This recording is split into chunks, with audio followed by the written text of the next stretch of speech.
Değerli izləyicilər, videonu bəyənib kanala abunə olun ki, hər kəs son xəbərlərdən anında məlumatlansın.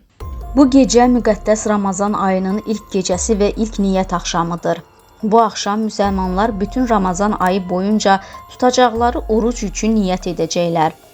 Artıq sabahdan etibarən Ramazan ayı başlayır. Bu ay İslam dininin müqəddəs kitabı Qurani-Kərimin nazil olduğu, dilənən diləklərin, deyilən duaların qəbul olunduğu aydır. Ramazan ayı İslam dünyasında ruhi paklanma, səbir, yardımlaşma və mərhəmət ayı kimi qəbul olunur. Bu ayda oruç tutmaqla yanaşı duaların artırılması, ehtiyacı olanlara yardım edilməsi, pis vərdişlərdən uzaq durulması tövsiyə olunur. Qeyd edək ki, Qafqaz Müsəlmanları İdarəsinin fətvasına əsasən Ramazan ayının 1-ci günü fevralın 19-una, Ramazan bayramı isə martın 20-sinə təsadüf edəcək.